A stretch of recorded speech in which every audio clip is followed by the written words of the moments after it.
Hello. What a hot day it has been, plus a bit of a sad day, but we're not going to talk about that.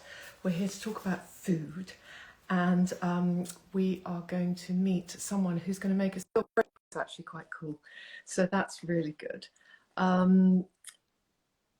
It's Bears Ice Cream, and they have the cutest. Look at you. Hi, Hello, Phil. how are you? I just said Phil is very cool, and look at you. You're looking super cool in your garden. I just had a shower. Oh, did you? Okay. Let me just introduce you properly. So this is Phil Harrison, the owner and founder of Bears Ice Cream, which is the cutest ice cream shop making the most delicious flavours here in West London. And I think they're on track to do some very exciting things when life gets back to normal. But they're already exciting everyone's life and helping keep us cool. Trying to. I mean, the cuteness is definitely down to my wife, but I make the thing, so that I can definitely take credit for. Tell us about the branding because it is very cute. It started off as three little bears with mummy and daddy and your daughter Mia. Yep. And then you've had to add another little bear, haven't you? Yeah. So we had another one who came along, like 20 months ago. And originally the three bears was a tattoo that I have, which was just me and my wife and my daughter. And then one day I was at work, and when we had the idea of bears, but we didn't have any branding behind it. In the middle of like Friday night service, like 9 o'clock, when it's really busy, Vera comes running downstairs and she's like, "I've got it!" And I'm like, "What? Where's the baby? What's going on?" And she's like, "Oh, look!" And she took the tattoo and turned it into Bears Ice Cream Company. Because our little girl's always been kind of little bear or baby bear. So it kind of fit in like that, and then it just kind of kept on going, really.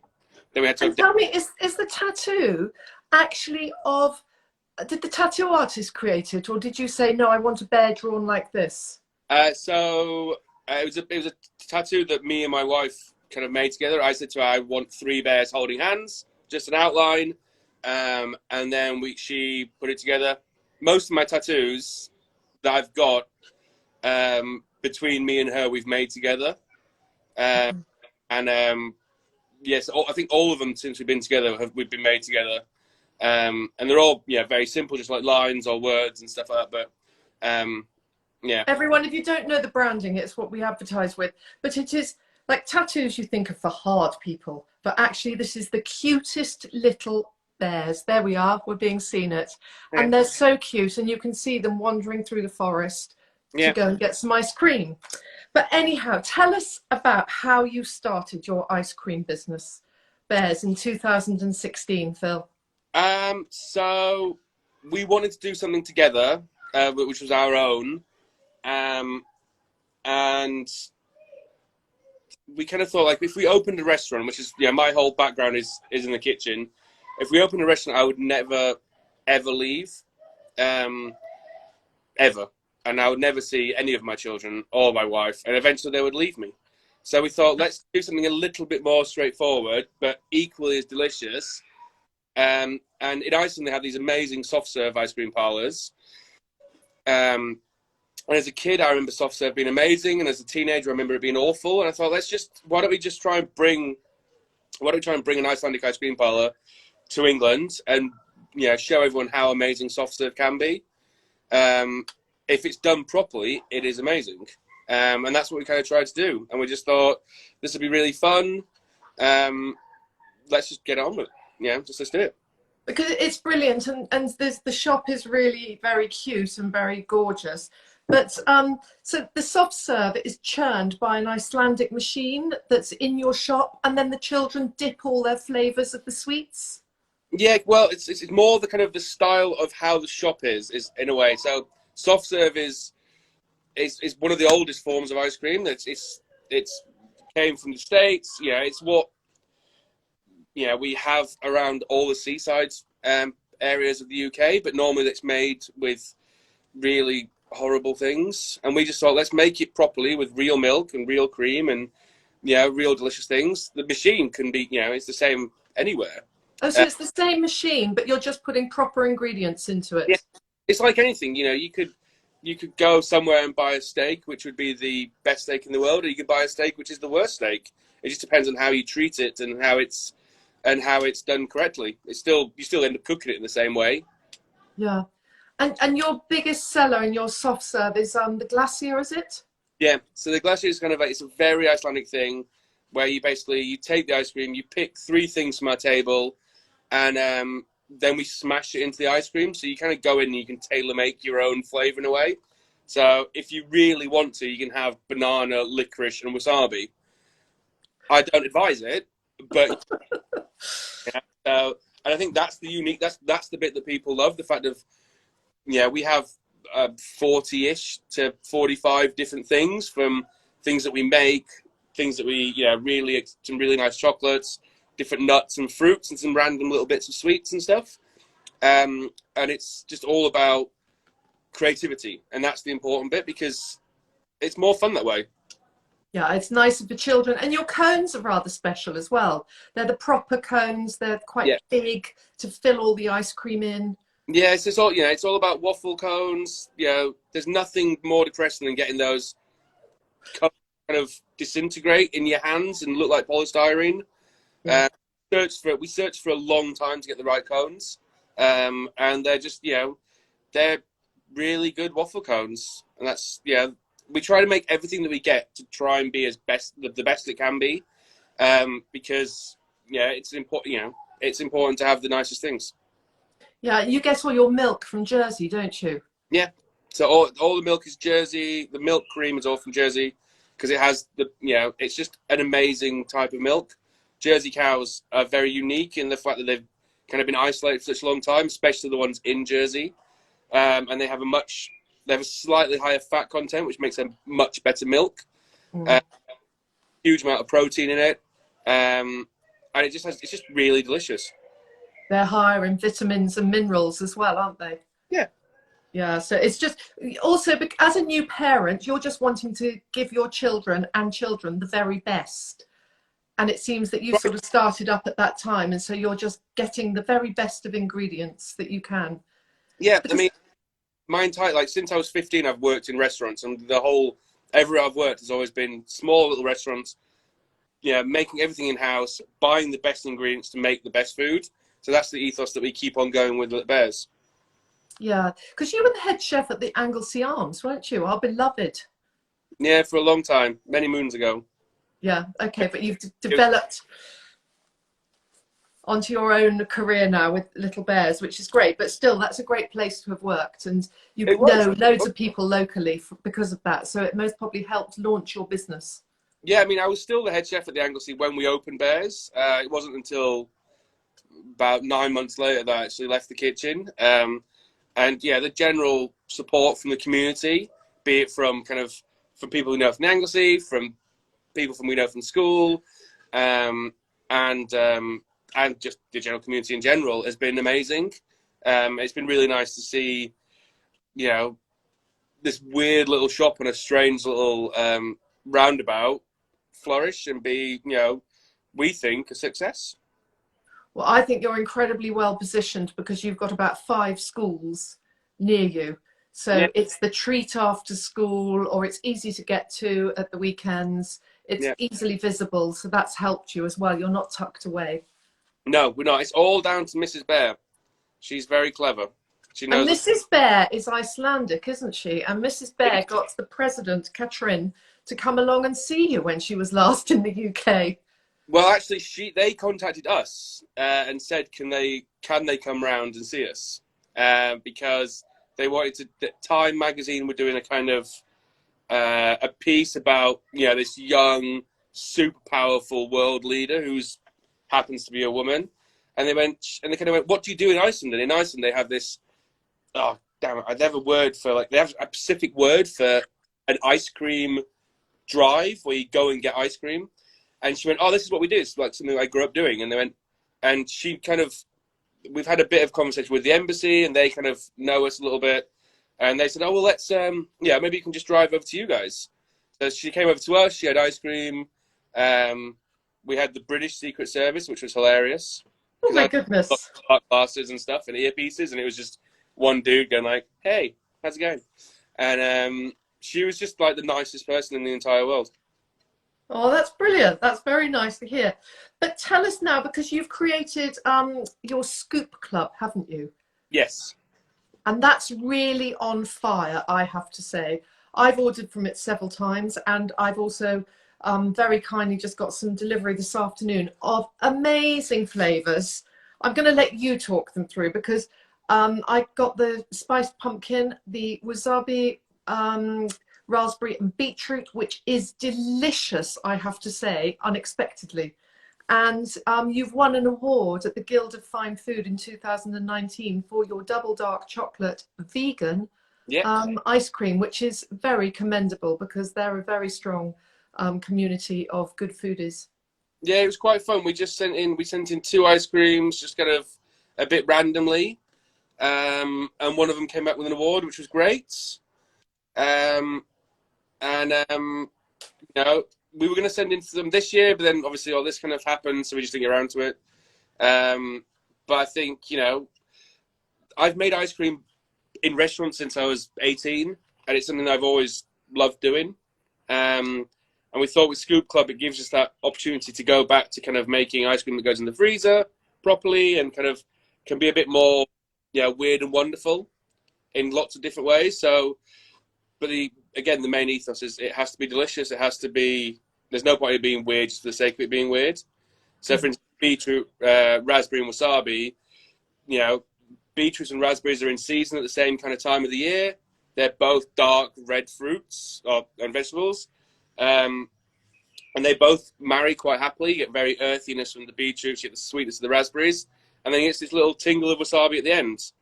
And it's just supposed to be, it's supposed to be fun. Ice cream should be fun, it shouldn't be boring. And that's the main drive behind us. No, and that comes through in all your flavors, because you have some weird and wacky flavors, but they work. You've got the peanut butter, banana and chocolate shard sorbet, the chalky cornflake. Like, basically, you find a good ingredient and you try and make it into an ice cream. I try and make ice cream, which is what I would want to sit down and devour. Yeah. And that's the way I look at it. Like, this would be really fun. Like, cornflake chocolate danger. Yeah, people say, why is there a danger in it? It's like, because it's dangerous. You can't stop eating it. And it's something very similar. It's just like kind of like a chocolatey cornflake cake that you used to make as a kid that we put through a really amazing oats milk ice cream, and we layer it with lots of chocolate fudgy sauce, and it's just really delicious. It's all about textures and layers and deliciousness. Yeah, and you have 8 vegan ice creams, don't you? You have sorbets and you have your dairy ice creams. So you have a good selection. So you have about 12 different flavors at any one time, or do you go higher than that? So I think on the website at the moment we've got between 12 and 14. Yeah. Just done the kind of the sorbet cocktail menu, which is like another 5. And there's always like random ones just in shop that I'm playing with. So we've got like another 6 in shop at the moment. There's not a lot of time for research and development at the moment, because it's just kind of with homeschooling and making ice cream and trying to sort all the other bits and pieces out. It's quite intense. But like, for instance, me and my daughter were there the other day. We made a buttermilk sorbet and then layered it through kind of a dark cherry jam swirl type thing. So you get quite sourness from the buttermilk, and then you get this spikes of sweet tartness from the cherries. So that might make an appearance, maybe, if I get around to it soon. So you're training your daughter up, Mia, as a little chef. She's a little bear cooking with you. She's cooked with me since she was, I don't know, old enough to hold a knife, so about 3. She uses, she sits there and she'll, we're making dinner at home. She'll happily, cut vegetables up. She's very handy. She's a lot better than I was at 8. I love that. And tell us about your new cocktails, because you've joined together with some brands of alcohol, and you've made sorbets, and you just pour some lovely liquor over it, and you've got a delicious cooling sip. Yes. Yeah, so basically, it all started last summer. We did the sorbet soiree with Van den Ister up on Churchill Road in Acton. Yes. they're a little bar, they're really fun, and we kind of made a couple of different sorbets to go with cocktails. It was really, really fun. And Vera's been pushing me to go, like, let's do it for the actual website, it'll be awesome. And I was like, yeah, okay, tomorrow, or, you know, next week, or stop kicking me, I'm asleep. Eventually, just like, it's summer, let's just do it. So we made a couple of really fun ones. We spoke to a couple of, we teamed up with Vandanista to do one. We talked to Ask You Wine about, because they have an amazing tequila range. And a friend of ours, when I was talking to people about saying, like, what cocktail is your favorite? A very good friend of ours said, like, the Picante is his favorite cocktail. So we said, oh, what's that? And he said, oh, yeah, it's tequila with lime and coriander and chili. And I was like, well, they're things that my wife loves, so let's definitely make that. And then teamed up with the guys down at Doghouse Brewery with their vodka and gin to do different ones. And again, little brewery down in Battersea, really nice guys. And just thought it'd be a bit of a giggle. Did something with, we got Seedlip have sent us a bottle to kind of, we're going to make something very specific just for them. At the moment, we're just doing the gin and tonic one with them, but we're going to make something very in tune to their actual brand as well. It's just a bit of a giggle, really. I mean, who doesn't like drinking in the sun? Everyone likes drinking in the sun. Everyone, I can see a bottle that you've got there. Are you going to make a cocktail while we're sitting here? You had some. Do you have any vodka at home? Do I have any neat vodka? I do, yes. So we should take the watermelon, basil and lime sorbet really well with Bacardi to make kind of like a watermelon mojito, but it also works really well with vodka, which these guys down in Battersea make amazing vodka. And, I'm going to have one. And I think you should as well. I would love to, but I'm in the wrong room and I need to stay here with you. Well, it's nice for you to give us a masterclass because I wanted to tell people how pretty they look, because I love the glasses that you put them out, and it's the way that you have this floating island of delicious ice cream with your chosen alcoholic tipple. Yeah, so we borrowed glasses from a friend who's got a glass company called the Vintage List. Yeah. And it's really nice. Again, she's lovely. She's around the corner. Lovely hand-cut crystal glasses. So it was just kind of, it was more about teaming up with some, local friends and just having a bit of a giggle, and then also being able to buy loads of spirits and make silly things. But look, that looks so beautiful, everyone. I just have to say, the pretty colour, and it's just going to melt into it, and it's going to be strong on the first sip, but then it'll naturalise thereafter, and it's up to you how heavily you want it full of alcohol. Yeah, it's quite fun as well, because you see there's 3 different types of people who will have this and how they'll eat it. So there are some people that will eat it with a spoon and kind of sorbet a little bit of vodka. There are some people that just kind of like sip the vodka and then wait for the sorbet to melt.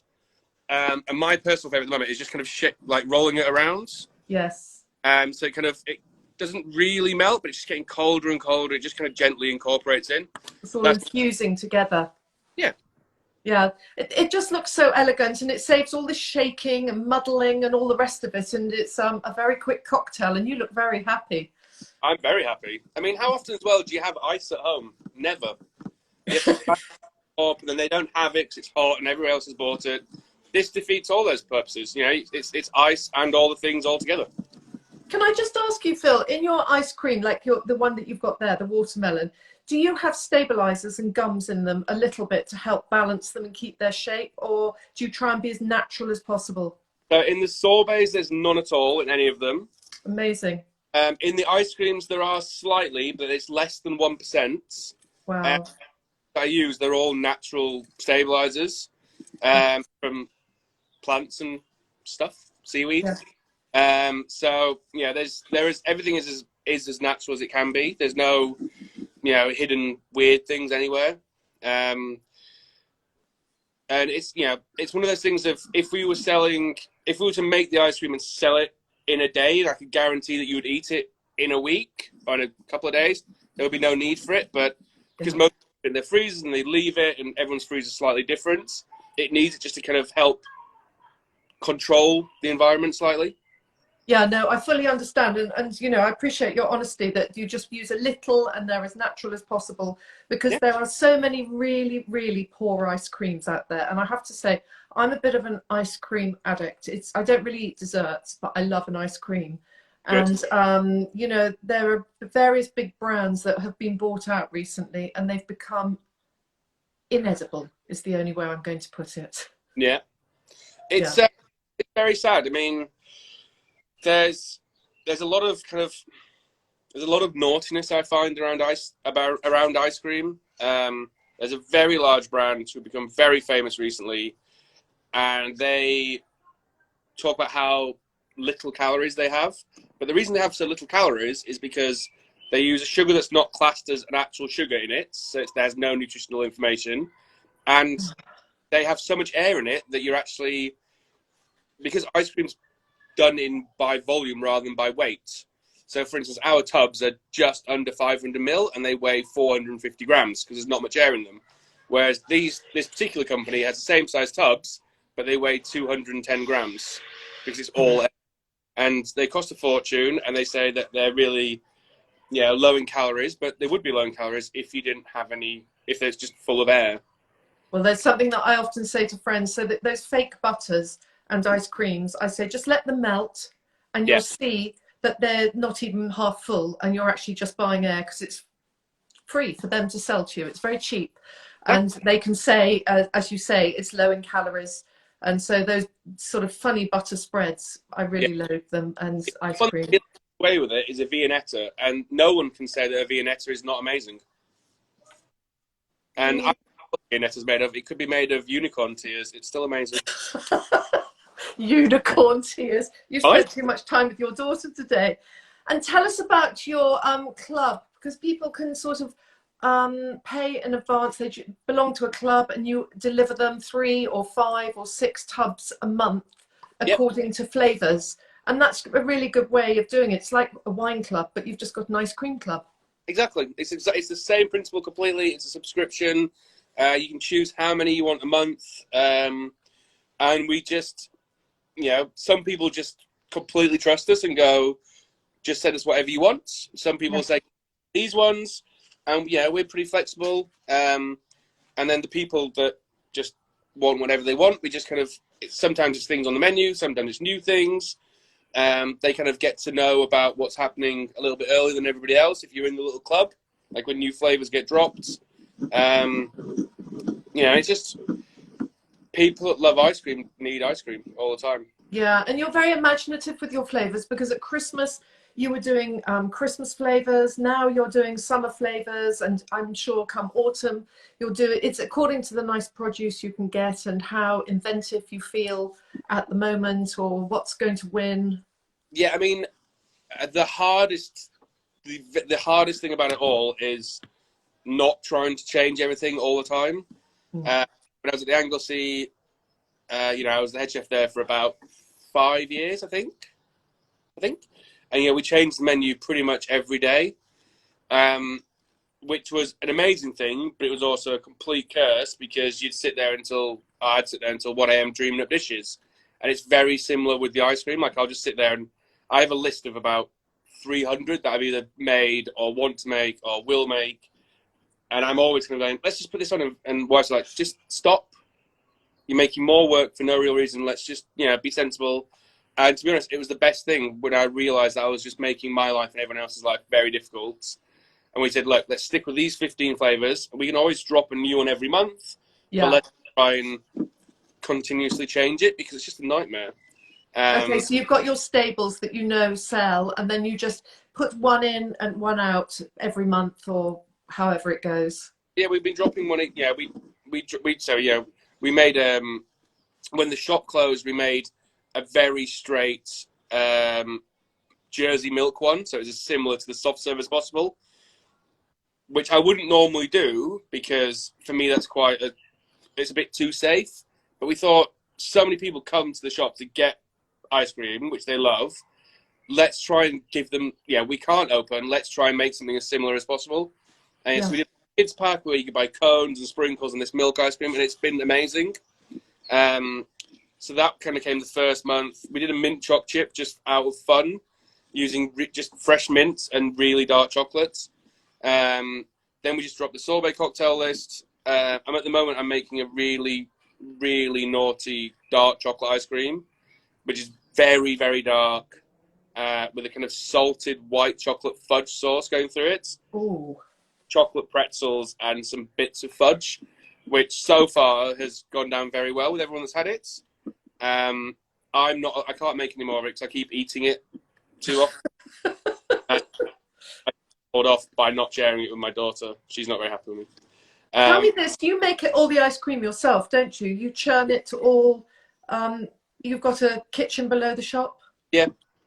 Yes, it's very small. We've got the world's smallest ice cream machine. Well, not the smallest, but for what we're doing, it's very small. It's very labor intensive, but it's worth it. When we get to the point where we can buy a bigger machine, great. But at the moment, it's working. I would love to have a machine which is this big. You have to scale. How many litres can you make at one time? I can make 12 litres an hour. Okay, so you're a true artisan producer. Yeah.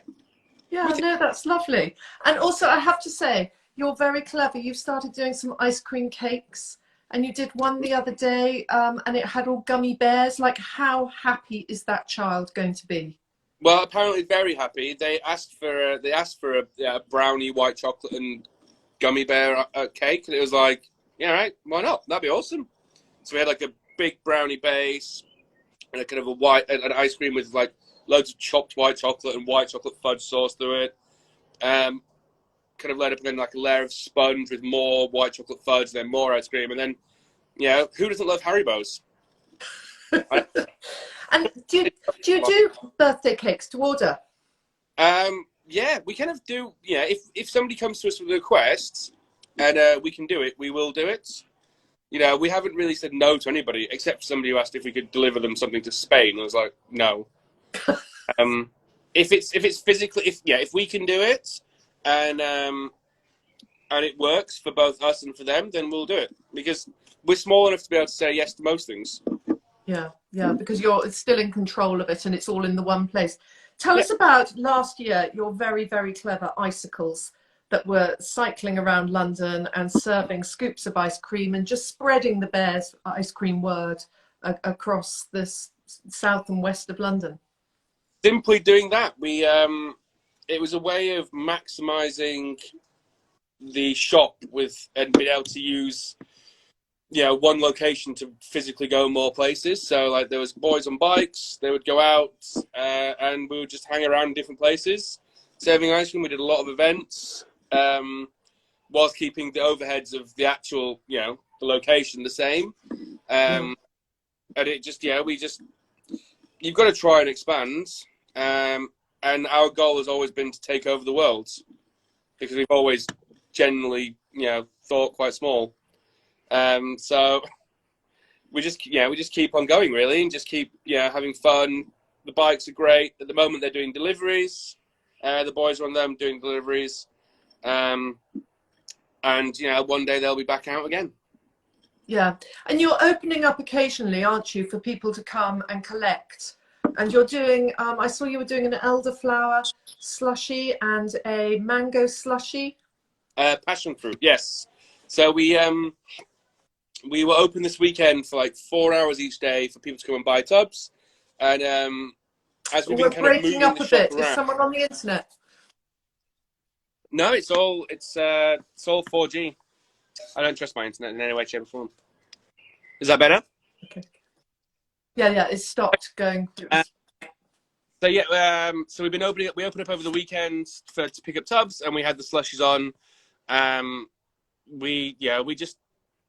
It was one of those silly things that we bought a slushie machine, and then decided that'd be a good idea to try and make slushies rather than try and work out how to do it first.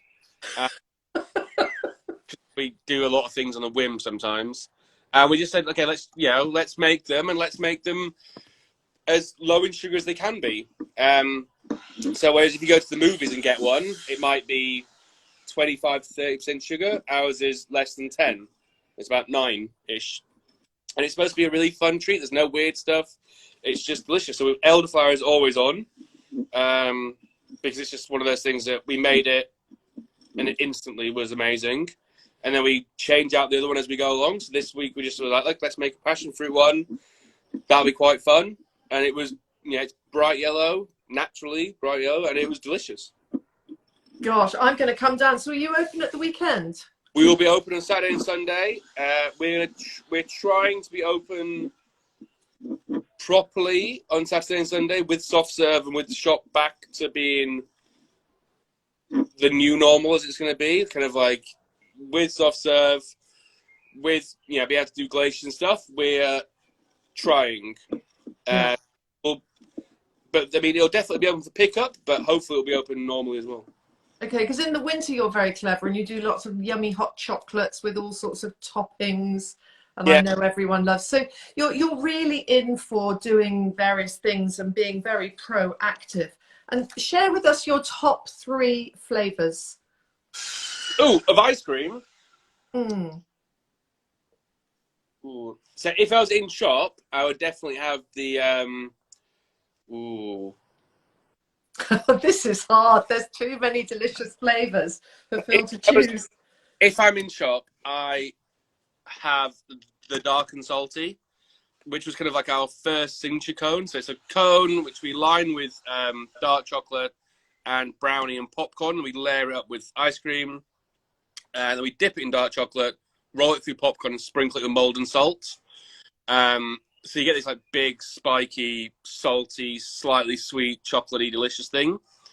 That's kind of my go-to in shop. If I'm at home and I've taken ice cream home, then it'll be the new chocolate one is pretty amazing. But also like the salted pumpkin seed nougat it's outstanding. Again, sweet, salty, crunchy. It's just amazing. I have to say that is delicious, and I tried it and it was really nice, and it was a friend at the weekend who said I had this and it was so good. And straight off I have to say, you think, I'm not sure about that, but I'll tell you it works. Yeah, thanks. I mean, that's what I'd kind of like most of our ice creams to be. I'd like people to kind of have enough trust to go, I'm not sure if this sounds correct, but I trust them enough to know that it will be amazing. Yeah. And that's how we do things, really. Like our salted caramel ice cream is called salted caramel version 6 because it's taken me six attempts to get it to where I'm like, this is a salted caramel ice cream. Because most times you have salted caramel ice cream and it's a very light brown. It's not salty. It's just very sweet, and it's not particularly nice. Whereas we make a milk ice cream and then we layer up with an extremely salted caramel. And like these little salted caramel biscuits going through it as well. So you get layers, you get different textures, you get crunches. And it's amazing. I like the way that you say it's your version 6. It shows that you're forever trying to achieve the next level of perfection. Attempting to, I refuse to believe that all ice cream should be the same. And often when you go places, you can go, I can get a raspberry ice cream, and it could be the best raspberry ice cream you've ever had, or it could be the worst raspberry ice cream. But it's still a raspberry ice cream, whereas we'll never make a raspberry ice cream, but we might make something to do with, we might make a raspberry jam and then fold that through a roasted raspberry and thyme ice cream with crushed pistachios through it. Amazing. And has it been easy through this difficult time for you to keep getting all the produce to make everything? Or have there been a few hiccups at the beginning? Overall, it's been fine actually, because that's if anything, the companies that we buy stuff from, have had hardly anybody to sell it to, because everyone's closing down. So it's actually been a lot easier than normal. I mean, sometimes the supply chain's a little bit different. You have to wait maybe an extra day or two, but overall, there's been no real issues at all. It's quite a worrying time for a lot of producers, I think, because with the entire restaurant scene gone, they're not being able to, to use all the things they've made and pass it on. And, especially a lot of cheese suppliers I've noticed having a really hard time. Like cheesemongers having a really hard time because they don't get sold in supermarkets. They're dependent on restaurants, and the restaurants are all closed. And it's quite heartbreaking, I think. Yeah, it is, and the cheese isn't going to keep good for a long time. No. It's made and it sort of was maturing at the end of last month, and that's when it was right to eat. So there's been stories of people and farmers who have thrown their cheeses away. Yeah, and it's really sad, especially when when it is an artisan product, when any product that's had time where people have actually spent and worked out how to make it and how they've done it and they've made it, so then for them to then have to throw it away because they can't give it away almost is really it's quite heartbreaking. I think we're very lucky that we've been able to keep on going. The local community has been really supportive of us. The further afield community, who we didn't even know we knew about us, has been very supportive, and we've been very lucky that way. It could have been a hell of a lot worse. Tell me, has the weather been helpful to you with it being so hot and everyone wanting a cooling ice cream that's delicious, or a cocktail as you're taking another sip? Or it's been about the same as usual? It's been about the same, to be honest. I mean, we've been trying to kind of make our website work for about the last year. So all we needed was a global pandemic to make it work. If I'd have known it earlier, I'd have tried to sort this out like last year, really, because I had lockdown in 2019. But so our website, is taken off massively. Obviously, the shop doesn't do anything, but we've been able to pay everybody. We've been able to pay rent and stuff like that. We've been able to keep our heads above water, and that's the important thing. Oh, well, congratulations. And tell me, in a normal world, what were your plans for the future? Because I know you want to conquer. Well, world domination. We signed a second site 3 weeks before lockdown, which was so we're working out how we can open that now, and if it's even a good idea to open it. I think it is. The event side of things would have been, we had a lot of events which have all been cancelled, which is a shame. But when the world gets back to normal, you'll pick up events in the future. Yeah, events will keep on going. One day I would like to see a Bears on every street corner. Being as annoying as Starbucks. And will you sell your ice cream into other stores, or you want to keep it Bears?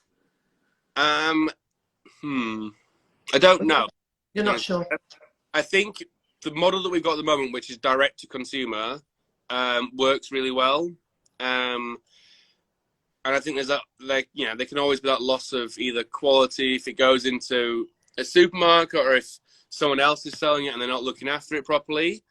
Whereas I say we control everything, but then at the same time, could Ben and Jerry's have been as big if they just kept it as a couple of small little shops, or did they get as big because they're in the supermarket? They got, no one would have known them otherwise. So it's a kind of catch-22. If the right offer comes along, then you kind of go for it. And until then, you just keep on doing what you need to do. Oh, well, I think you're doing a brilliant, brilliant job. So well done. And you're making delicious ice cream and serving. Someone's just said, do you deliver to Reading? I think I know the answer, but we're not far for you to come and get it here. They're open this weekend. I mean, in fairness, Reading is only up the A4, so they could just pop down. Now that, I mean, it would be an essential journey anyway, I think, to go and get ice cream. So, Phil, I love your humour. Can you share with us your favourite food-related book, story? So, favourite food-related book, hands down, it's probably quite kind of, it's probably quite a normal answer, I suppose, for a chef, is Kitchen Confidential by Anthony Bourdain. Okay, we haven't had it for a while, so well done, that's fine. It is just an amazingly honest book, and it is not all the restaurant world is like that, but it is very much like that. But then, like, Thomas Keller's French Laundry Cookbook kind of changed my life when I got that. 10 years ago. Well, longer, 15 years ago. It's timeless. It's just, the guy's amazing. Yeah, I mean, those two especially. But then there's like little kind of like funky little quirky books, like Momofuku book is really cool. I think we've got enough. I'm going to throw someone's just asked, how did you get into making ice cream? I tell you what, this is going to go onto our IGTV, so you can watch it there, because Phil did describe why he got into ice cream at the beginning. Really? And can you tell us your favorite kitchen tool? Oh, that's a fun one. It can be big or it can be little. You might just want a new ice cream machine.